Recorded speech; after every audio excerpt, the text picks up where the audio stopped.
दोस्तों नमस्कार, स्वागत है एक बार फिर आपका शिवालिक ऑनलाइन क्लासेस में। आज विज्ञान के कुछ सवालों के साथ फिर आप लोगों के समक्ष उपस्थित हुआ हूं और यही उम्मीद मैं बार बार करता रहता हूं कि दोस्तों आप अपना समय सही चीज़ों में और सही अध्ययन में लगा रहे हैं। दोस्तों यदि आप एग्ज़ाम्स की कॉम्पिटिटिव एग्ज़ाम्स की प्रेपरेशंस कर रहे हैं तो आप पढ़ाई के लिए ज़रूर समय निकालिए। आपकी दिनचर्या चाहे कितनी भी व्यस्त क्यों ना हो, लेकिन आप कॉम्पिटिटिव एग्ज़ाम्स की प्रेपरेशंस कर रहे हैं, आप ज़रूर पढ़िए। पढ़ाई के लिए आप ज़रूर समय निकालिए।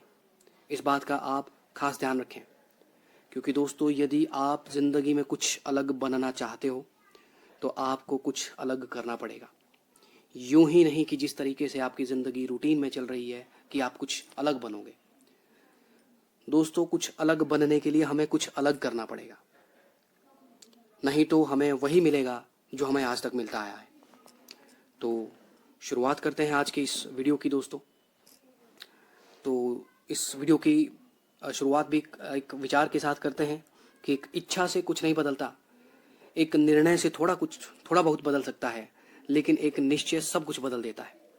तो आप भी निश्चय कर लीजिए दोस्तों, अपनी आने वाली ज़िंदगी में आप क्या बनोगे, क्या करोगे। एक दृढ़ निश्चय बनाइए, एक एक्शन प्लान बनाइए और उस पर खूब मेहनत कीजिए। तो चलिए दोस्तों शुरू करते हैं आज का पहला सवाल। ध्वनि की चाल सर्वाधिक होती है ऑप्शन ए पानी में, ऑप्शन बी ठोस में, ऑप्शन सी हवा में और ऑप्शन डी निर्वात में। और इसका जो सही जवाब है दोस्तों वो है ऑप्शन बी, ठोस में ध्वनि की चाल सबसे ज़्यादा होती है। दोस्तों यदि आपको सवाल पूछा जाए ध्वनि की चाल सबसे ज़्यादा किस में होती है, ऑप्शन आपको दिए जाएं लकड़ी में, पत्थर में, कांच में या फिर स्टील में, तो जो चीज़ जितनी कठोर होगी ध्वनि की चाल उसमें उतनी ही ज़्यादा होगी। उस केस में आपके सवाल का जो जवाब होगा वो होगा स्टील में या फिर लोहा, यदि ऑप्शन में है। स्टील नहीं है तो लोहा भी आपका आंसर हो सकता है। दोस्तों निर्वात यानी कि वैक्यूम जो है, निर्वात में ध्वनि की चाल नहीं होती है। ध्वनि की चाल यदि सवाल आए न्यूनतम किस में होती है तो निर्वात में ध्वनि की चाल न्यूनतम होती है। ये सवाल इस तरीके से भी परीक्षाओं में पूछा जा सकता है। लेकिन यदि सवाल आए कि प्रकाश की चाल यानी कि जो लाइट होती है, लाइट या फिर प्रकाश की चाल सबसे ज़्यादा किस में होती है, तो प्रकाश की चाल दोस्तों सबसे ज़्यादा निर्वात में होती है। प्रकाश की चाल सबसे ज़्यादा निर्वात में होती है। प्रकाश की चाल निर्वात में दोस्तों 3 लाख किलोमीटर प्रति सेकंड होती है। 3 लाख किलोमीटर प्रति सेकंड जो है प्रकाश की चाल निर्वात में होती है। और प्रकाश की चाल न्यूनतम जो होती है वो हीरे में होती है। लेकिन ये सवाल परीक्षाओं में इस तरीके से पूछा जाता है, प्रकाश की चाल सबसे न्यूनतम किस में होती है। ऑप्शन ए निर्वात, ऑप्शन बी आपको दिया जा सकता है कांच, ऑप्शन सी आपको पानी दिया जा सकता है, ऑप्शन डी आपको हवा दिया जा सकता है। तो उस केस में प्रकाश की चाल सबसे कम जो होगी वो कांच में होगी। लेकिन यदि हीरा ऑप्शन में है तो हीरे में प्रकाश की चाल सबसे कम होती है। इस बात का आप ध्यान रखिएगा दोस्तों। आइए देखते हैं आज का अगला सवाल। पानी का घनत्व यानी कि जो पानी की जो डेंसिटी सबसे अधिक होती है, ऑप्शन ए 0 डिग्री पर, ऑप्शन बी 100 डिग्री पर, ऑप्शन सी 4 डिग्री पर, ऑप्शन डी जो है वो है -4 डिग्री पर। तो जो पानी का जो घनत्व है दोस्तों वो सबसे अधिक जो है होता है 4 डिग्री पर। पानी सबसे अधिक या सबसे घना या डेंसिटी जो पानी की सबसे ज़्यादा होती है दोस्तों वो 4 डिग्री पर होती है। और पानी का आयतन सबसे कम भी 4 डिग्री पर होता है। पानी का घनत्व सबसे अधिक 4 डिग्री पर, पानी का आयतन सबसे कम 4 डिग्री पर। इसके बाद 4 डिग्री से आगे या 4 डिग्री के पीछे जाइए तो ये सवाल चेंज होता है। कभी कभी परीक्षाओं में सवाल पूछा जाता है कि पानी जब बर्फ बनता है तो उसके आयतन बढ़ता है, घटता है या एक समान रहता है। तो ध्यान रखिएगा, पानी जब बर्फ बनता है तो उसका आयतन बढ़ जाता है, और उसका घनत्व घट जाता है। 0 डिग्री पर दोस्तों पानी का बर्फ बनता है और बर्फ का पानी भी 0 डिग्री पर बनता है, और 100 डिग्री पर पानी उबलने लगता है। ध्यान रखिएगा, परीक्षाओं में कई बार ये सवाल पूछे जा चुके हैं। तो चलिए अगला सवाल देखते हैं। आंख में प्रतिबिंब कहाँ पर बनता है? ऑप्शन ए कॉर्निया में, ऑप्शन बी लेंस में, ऑप्शन सी आंख के बिंदु में, ऑप्शन डी दृष्टिपटल यानी कि रेटिना में। और इस सवाल का जो सही जवाब है वो है दृष्टिपटल या फिर रेटिना में आंख में प्रतिबिंब बनता है। सवाल परीक्षाओं में पूछा जा चुका है। ये जो कॉर्निया है दोस्तों, कॉर्निया कभी कभी पूछते हैं कि मरने के बाद आंख का कौन सा हिस्सा दान किया जाता है, तो जो कॉर्निया है वो हम मरने के बाद दान करते हैं। ये देखिए हमारी जो आंख होती है इस तरह से देखने में होती है। ये यहाँ पे रेटिना है जहाँ पे प्रतिबिंब बनता है, और ये जो लेंस है दोस्तों, हमारी आंखों में जो लेंस होता है, ध्यान रखिएगा, वो लेंस होता है उत्तल लेंस। इसे हम इंग्लिश में कन्वेक्स लेंस कहते हैं। तो आंखों में जो लेंस होता है दोस्तों, वो होता है कन्वेक्स या फिर उत्तल लेंस। ये सवाल एग्जाम में पूछा जाता है। जैसे कि अभी मैंने आपको बताया कि कॉर्निया ये हिस्सा है, इसे हम जो मरने के बाद कॉर्निया जो है, आंख का जो कॉर्निया, उसे हम दान कर सकते हैं। और कभी कभी परीक्षाओं में सवाल पूछा जाता है कि हमारी जो आंख है, माफ़ कीजिएगा, जो रेटिना है, वहाँ पे जो प्रतिबिंब बनता है, किसी जो वस्तु का प्रतिबिंब जो बनता है, वो किस तरीके का बनता है। तो प्रतिबिंब जो दोस्तों रेटिना में बनता है वो वास्तविक होता है, परंतु उल्टा बनता है, यानी कि सीधा उल्टा दिखाई देता है, और उल्टा वहाँ पे आपको ऐसे लगेगा कि वो सीधा है। तो चलिए देखते हैं आज का अगला सवाल। निम्न में से हरितगृह प्रभाव की मुख्य गैस कौन सी है? Option A carbon dioxide, option B methane CH4 इसका फॉर्मूला है, option C ozone O3, option D NO2 nitrous oxide, nitrogen oxide. दोस्तों माफ़ कीजिएगा, जो नाइट्रस ऑक्साइड है उसका जो फॉर्मूला है दोस्तों वो है N2O। इस बात का ध्यान रखिए, जो नाइट्रस ऑक्साइड होती है वो हास्य गैस जो होती है, हंसाने वाली गैस, वो ये है नाइट्रस ऑक्साइड, लेकिन ये नाइट्रोजन ऑक्साइड है, इस बात का ध्यान रखिएगा। तो जो निम्न में से हरितगृह प्रभाव की जो मुख्य गैस है दोस्तों, उसका जो सही जवाब है वो है ऑप्शन ए, यानी कि कार्बन डाइऑक्साइड जो है हरितगृह प्रभाव की मुख्य गैस है। ये सवाल परीक्षाओं में कई बार पूछा जा चुका है। और ये जो दोस्तों मीथेन है, मीथेन ये कोयले की जो खानें होती हैं, कई बार सवाल पूछा जाता है कि कोयले की जो खान है वहाँ से कौन सी गैस निकलती है, या कई बार पूछा जाता है जो दलदली क्षेत्र होते हैं वहाँ पे कौन सी गैस निकलती है, या फिर सवाल यूँ पूछा जाता है कि जो धान के खेत होते हैं उनमें से कौन सी गैस निकलती है। तो उनमें जो दोस्तों गैस निकलती है वो निकलती है मीथेन, जिसका फॉर्मूला है CH4। मीथेन का जो दूसरा नाम है दोस्तों वो है मार्श गैस। ध्यान रखिएगा, मीथेन का दूसरा नाम है मार्श गैस। ओजोन दोस्तों O3 इसका फॉर्मूला है। ये परावैंगनी विकिरण, सूर्य से आने वाली जो परावैंगनी विकिरणें हैं, अल्ट्रावायलेट रेज, उन्हें अवशोषित करती हैं ये। उसके बाद दोस्तों हालांकि ये जो सारी चारों ऑप्शंस हैं यहाँ पे, ये सभी जो है ग्रीन हाउस गैसेज हैं, यानी कि ग्रीन हाउस गैसें आपसे यदि पूछी जाए तो ये सभी की सभी ग्रीन हाउस गैसेज हैं। इसके बाद जो है ग्रीन हाउस गैसेज में वाटर वेपर्स यानी कि जलवाष्प भी ग्रीन हाउस गैसेज में होते हैं। उसके बाद क्लोरोफ्लोरोकार्बन, ये भी ग्रीन हाउस गैसेज का ही अंग है। तो इस बात का आप ध्यान रखिएगा, यदि मुख्य गैस पूछी जाए तो मुख्य गैस यही है। लेकिन कौन कौन सी गैसें हैं, तो ये सभी, इसके अलावा जलवाष्प और जो क्लोरोफ्लोरोकार्बन जो है वो भी ग्रीन हाउस गैसेज में आती हैं। तो दोस्तों ग्रीन हाउस गैसेज एक बार समझ लेते हैं। ग्रीन हाउस, आपको यदि सवाल पूछा जाए ग्रीन हाउस इफेक्ट किसे कहते हैं, या ग्रीन हाउस प्रभाव जो है वो क्या है, तो ग्रीन हाउस प्रभाव कुछ नहीं है दोस्तों। सूर्य से जब पृथ्वी पर किरणें पड़ती हैं तो वो सूर्य की जो किरणें पृथ्वी पर पड़ती है, पृथ्वी की सतह से टकरा करके वापस जाने लगती हैं। लेकिन हमारा जो वायुमंडल होता है दोस्तों, यानी कि जो एटमॉस्फेयर होता है, उसमें जो ग्रीन हाउस गैसेज होती हैं उनमें मुख्य रूप में जो कार्बन डाइऑक्साइड होती है, तो ये क्या करती हैं, ये उसको अवशोषित कर लेती हैं। जो सूर्य का प्रकाश की किरणें जो वापस आती हैं, उन्हें अवशोषित यानी कि एब्जॉर्ब करती है, दोबारा पृथ्वी पर भेजती है। इस प्रोसेस में क्या होता है, इसमें पृथ्वी गर्म हो जाती है। तो पृथ्वी के गर्म होने की इस प्रक्रिया को ही हम ग्रीन हाउस इफेक्ट कहते हैं। मेरे कहने का मतलब ये है कि वातावरण में, माफ कीजिएगा, वायुमंडल में कार्बन डाइऑक्साइड की मात्रा जितनी बढ़ती जाएगी, पृथ्वी उतना अधिक गर्म होती जाएगी। और यदि पृथ्वी गर्म होगी तो ग्लेशियर पिघल जाएंगे, यदि ग्लेशियर पिघल जाएंगे तो पृथ्वी पर पानी की मात्रा बढ़ जाएगी। ध्यान रखिएगा। तो नेक्स्ट सवाल देखते हैं दोस्तों। नेक्स्ट क्वेश्चन है कि निम्न में से कौन सा खाने का सोडा है जिसे हम बेकिंग सोडा कहते हैं। तो खाने का सोडा दोस्तों, जो खाने का सोडा है, ऑप्शन ए इसमें है sodium carbonate, calcium carbonate, potassium carbonate या फिर सोडियम कार्बोनेट, सोडियम बाइकार्बोनेट, माफ कीजिएगा। और इसका जो सही जवाब है दोस्तों वो है ऑप्शन डी, जो है ये खाने का सोडा सोडियम बाइकार्बोनेट है। लेकिन यदि आपसे सवाल पूछा जाए कि धोने का सोडा या वॉशिंग सोडा किसे कहते हैं, तो जो धोने का सोडा होता है दोस्तों वो होता है सोडियम कार्बोनेट। सोडियम कार्बोनेट को हम धोने का सोडा कहते हैं।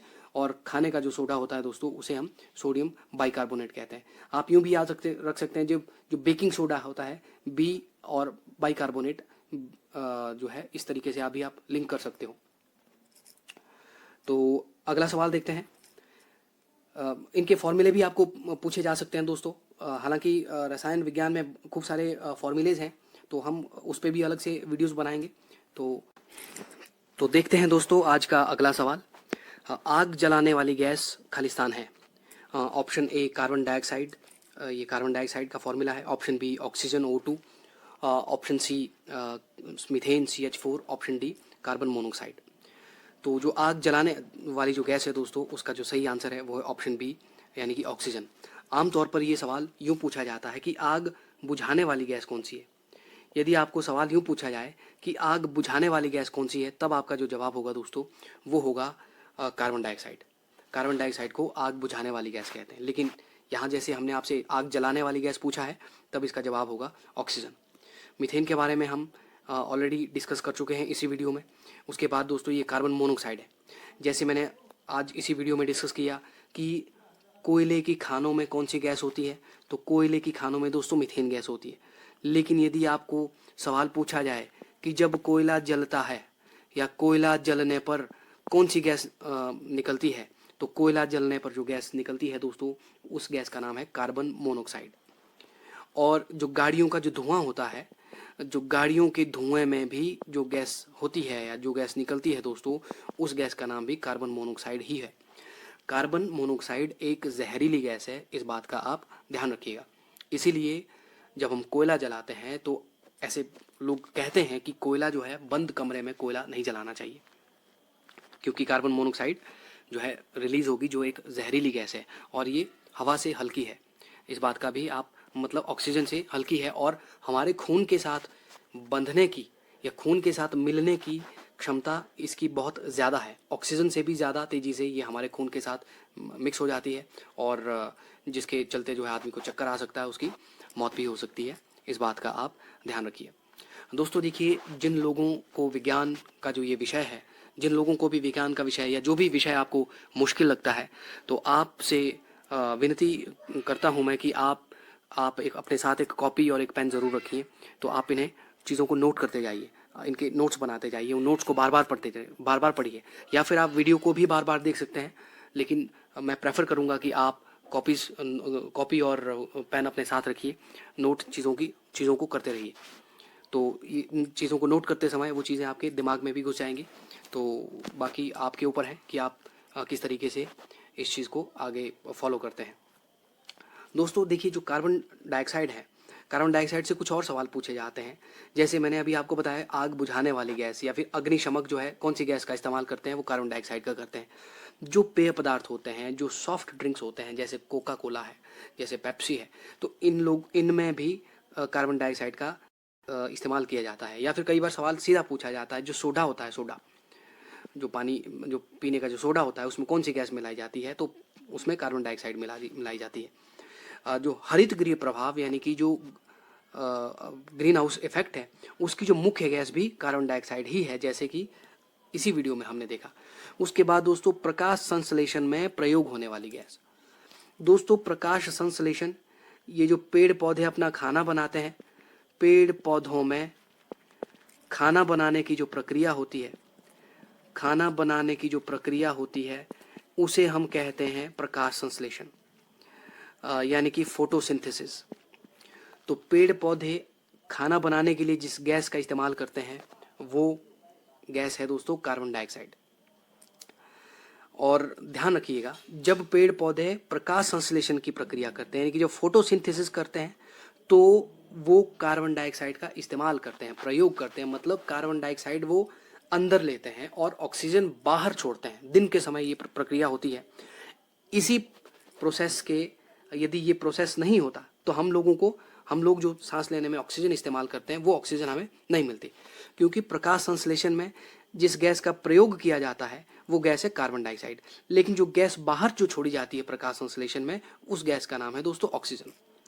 लेकिन आपसे ध्यान रखिए, यदि सवाल पूछा जाए कि पेड़ पौधे जब श्वसन करते हैं, तो वो कौन सी गैस छोड़ते हैं, तो पेड़ पौधे जिस तरीके से हम सांस लेते हैं, जिस तरीके से हम रेस्पिरेशन या श्वसन करते हैं, जैसे हम जब श्वसन करते हैं तो हम कार्बन डाइऑक्साइड बाहर छोड़ते हैं और ऑक्सीजन अंदर लेते हैं, उसी प्रकार से पेड़ पौधे भी जब सांस लेंगे तो वो भी कार्बन डाइऑक्साइड बाहर छोड़ेंगे और ऑक्सीजन जो है, ऑक्सीजन वो अंदर लेते हैं। लेकिन पेड़ पौधे जो श्वसन प्रक्रिया करते हैं, आमतौर पर पेड़ पौधे रात के समय श्वसन प्रक्रिया करते हैं और दिन के समय प्रकाश संश्लेषण। इसीलिए कहते हैं कि रात के समय पेड़ के नीचे नहीं सोना चाहिए, क्योंकि पेड़ रात के समय जो है श्वसन प्रक्रिया कर रहे होते हैं। तो पेड़ के नीचे अगर आप सोएंगे तो वहाँ पे जितनी भी ऑक्सीजन होगी, उस ऑक्सीजन का इस्तेमाल पेड़ पौधे ज़्यादा कर सकते हैं। तो ध्यान रखिएगा, इस सवाल को आपसे पूछा जा सकता है। तो देखते हैं दोस्तों आज का अगला सवाल। अंडे की जर्दी निम्न में से, अंडे की जर्दी में निम्न में से क्या होता है? मतलब जो एग योक जो होता है, अंडे का जो पीला वाला भाग होता है, उसमें क्या होता है? उसमें कार्बोहाइड्रेट होता है, प्रोटीन होता है, वसा होता है, या फिर उसमें विटामिन होता है? और इस सवाल का जो सही जवाब है, जो अंडे की जो जर्दी होती है दोस्तों, उसमें ऑप्शन सी दोस्तों, वो वसा होता है। उसमें अंडे की जर्दी यानी कि जो एग योग होता है, उसमें वसा होता है। ये यहाँ पे आप चित्र में भी देख सकते हैं। इसे कहते हैं अंडे की जर्दी यानी कि एग योग। इसमें होती है दोस्तों वसा, ध्यान रखिएगा। लेकिन जो अंडे का जो सफ़ेद वाला भाग होता है, इसमें प्रोटीन होता है। ये सवाल परीक्षाओं में, दोनों जो सवाल है ये परीक्षाओं में कई बार पूछे जा चुके हैं। अंडे की जर्दी में पाया जाता है दोस्तों वसा, फैट जिसे हम इंग्लिश में कहते हैं। लेकिन अंडे का जो बाहर सफ़ेद वाला भाग है, खाने वाला जो पोर्शन है, वो प्रोटीन होता है। इस बात का आप ध्यान रखिएगा। और प्रोटीन की सबसे ज़्यादा ज़रूरत बच्चों में होती है। और प्रोटीन की ज़रूरत हमें, जो मांसपेशियाँ होती हैं, मांसपेशियों के डेवलपमेंट के लिए यानी कि मांसपेशियों के विकास के लिए सबसे ज़्यादा ज़रूरत हमें प्रोटीन की होती है। ध्यान रखिएगा, परीक्षाओं में पूछे जाते हैं। प्रोटीन की कमी से बच्चों में बीमारियां हो जाती हैं, जैसे क्वाशियोरकर रोग जो है, मरासमस रोग जो है, ये प्रोटीन की कमी से होने वाले बच्चों में रोग है। उसके बाद अगला सवाल देखते हैं, विटामिन सी का वैज्ञानिक नाम बताइए। तो जो ऑप्शन ए है रेटिनॉल, ऑप्शन बी है थायमिन, ऑप्शन सी है एस्कॉर्बिक एसिड, ऑप्शन डी है कैल्सीफेरॉल। तो दोस्तों जो विटामिन सी का जो वैज्ञानिक नाम है वो है ऑप्शन सी, यानी कि एस्कॉर्बिक एसिड या एस्कॉर्बिक अम्ल जो है, ये विटामिन सी का रासायनिक नाम है। विटामिन ए का यदि रासायनिक नाम यदि पूछा जाए तो विटामिन ए का रासायनिक नाम है रेटिनॉल। विटामिन बी का रासायनिक नाम है थायमिन। हालांकि विटामिन बी जो है ये बहुत बड़ा ग्रुप है, B1, B2, B3, B4, B12 तक, और हर एक का नाम अलग है। लेकिन वैसे आपसे सवाल यदि पूछा जाए विटामिन बी का वैज्ञानिक नाम, तो विटामिन बी का वैज्ञानिक नाम है दोस्तों थायमिन। विटामिन सी का वैज्ञानिक नाम है एस्कॉर्बिक एसिड। और विटामिन डी जो है, विटामिन डी का रासायनिक नाम है दोस्तों कैल्सीफेरॉल। ध्यान रखिएगा। विटामिन ए की कमी से दोस्तों जो रोग होता है, उस रोग का नाम है रतौंधी, यानी कि जो नाइट ब्लाइंडनेस होती है, वो विटामिन ए की कमी से होता है। विटामिन बी की कमी से बेरी होता है। विटामिन सी की कमी से स्कर्बी होता है। विटामिन डी की कमी से दोस्तों, इसमें जो है विटामिन डी की कमी से हड्डियाँ कमज़ोर हो जाती है, जिसे हम रिकेटस कहते हैं। परीक्षाओं में सवाल कई बार पूछे गए हैं ये सवाल। जो विटामिन डी होता है दोस्तों, विटामिन डी का निर्माण हम अपने शरीर में नहीं कर सकते। विटामिन डी हमें जो सूर्य की किरणें होती हैं, माफ़ कीजिएगा, जो सूर्य की किरणें होती हैं दोस्तों, सूर्य की किरणों में कौन सा विटामिन होता है? तो विटामिन डी जो है सूर्य की किरणों से हमें मिलता है, जिससे हमारी हड्डियाँ मजबूत होती हैं। ये सवाल यूँ होगा दोस्तों, समुद्रों की गहराई मापने का यंत्र कौन सा है निम्नलिखित में से? Option A lactometer, option B fathometer, option C barometer, option D जो है वो है पायरोमीटर। और इस सवाल का जो सही जवाब है वो है फैदोमीटर। फैदोमीटर से हम समुद्रों की गहराई नापते हैं। ध्यान रखिएगा, समुद्रों की गहराई नापने का जो यंत्र है वो है फैदोमीटर। दूध की शुद्धता जो हम मापते हैं दोस्तों, दूध की शुद्धता मापने का जो यंत्र है वो होता है लेक्टोमीटर। बैरोमीटर जो है वायुमंडलीय दाब जो है, उसको जो मापने का जो यंत्र है उसे हम बैरोमीटर कहते हैं। ये सवाल परीक्षा में कई बार, ये चारों के चारों सवाल दोस्तों परीक्षाओं में कई बार पूछे जा चुके हैं। और जो पायरोमीटर होता है, ये बहुत अधिक जो टेम्परेचर होता है, उच्चतम तापमान को हम कहेंगे, उच्चतम तापमान को जिस यंत्र से मापा जाता है, उस यंत्र को कहते हैं हम पायरोमीटर। ध्यान रखिएगा, परीक्षाओं में सवाल बार बार पूछे जा चुके हैं। एक और बात का आप ध्यान रखिएगा दोस्तों कि ये जो फेदोमीटर होता है, ये समुद्रों की गहराई मापते हैं इससे। लेकिन यदि आपको सवाल पूछा जाए कि समुद्रों की लंबाई किस चीज़ में मापी जाती है, तो समुद्रों की लंबाई दोस्तों नॉटिकल मील में मापी जाती है। समुद्रों की लंबाई नॉटिकल मील में मापी जाती है, इस बात का आप ध्यान रखिएगा। और एक नॉटिकल मील जो होता है दोस्तों, एक नॉटिकल मील जो होता है वो 1.8 किलोमीटर के बराबर होता है, यानी कि 1800 मीटर के बराबर एक नॉटिकल मील होता है। और यदि आपसे पूछा जाए कि एक मील कितने के बराबर होता है, तो एक मील जो है 1.6 किलोमीटर, या फिर हम कह सकते हैं 1600 मीटर के बराबर एक मील होता है। देखते हैं आज का अगला सवाल। चींटी के डंक में कौन सा अम्ल पाया जाता है? ऑप्शन ए फार्मिक अम्ल, ऑप्शन बी सिट्रिक अम्ल, ऑप्शन सी हाइड्रोक्लोरिक अम्ल, ऑप्शन डी सल्फ्यूरिक अम्ल। और जो चींटी के डंक में जो अम्ल पाया जाता है दोस्तों, वो फार्मिक अम्ल होता है। इसे फार्मिक अम्ल को हम मिथेनोइक अम्ल भी कहते हैं, मिथेनोइक एसिड। चाहे चींटी के डंक में पूछा जाए, चाहे लाल चींटी के डंक में पूछा जाए, चाहे मधुमक्खी के डंक में पूछा जाए, चाहे बिच्छू बूटी जो होती है दोस्तों उसमें पूछा जाए कि कौन सा अम्ल होता है, तो इनमें होता है फार्मिक अम्ल। ध्यान रखिएगा, फार्मिक अम्ल जो है दोस्तों, ये जो चिंटी के डंक में पाया जाता है, ये सवाल परीक्षाओं में कई बार पूछा जा चुका है। उसके बाद ये जो सिट्रिक अम्ल है दोस्तों, ये जो खट्टे फल होते हैं, जो खट्टे फल होते हैं उसमें जो अम्ल पाया जाता है वो है सिट्रिक अम्ल। या फिर मैं यूँ कहूँ, सवाल यूँ भी पूछा जा सकता है, नींबू में कौन सा अम्ल होता है, वो है सिट्रिक अम्ल। जो हाइड्रोक्लोरिक अम्ल है दोस्तों, ये हमारे पेट में होता है, जैसे कि हम इस वीडियो की शुरुआत में हमने ये देखा। और जो सल्फ्यूरिक अम्ल होता है दोस्तों, इसका फॉर्मूला H2SO4 है। परीक्षाओं में सवाल पूछे जाते हैं। जो सल्फ्यूरिक अम्ल होता है, इसे हम अम्लों का राजा भी कहते हैं। जो अम्ल होते हैं उन्हें सभी जो अम्ल होते हैं, अम्लों का राजा हम कहते हैं सल्फ्यूरिक अम्ल को। और ये जो गाड़ियों की जो बैटरी होती है दोस्तों, गाड़ियों की बैटरी में सल्फ्यूरिक अम्ल पाया जाता है।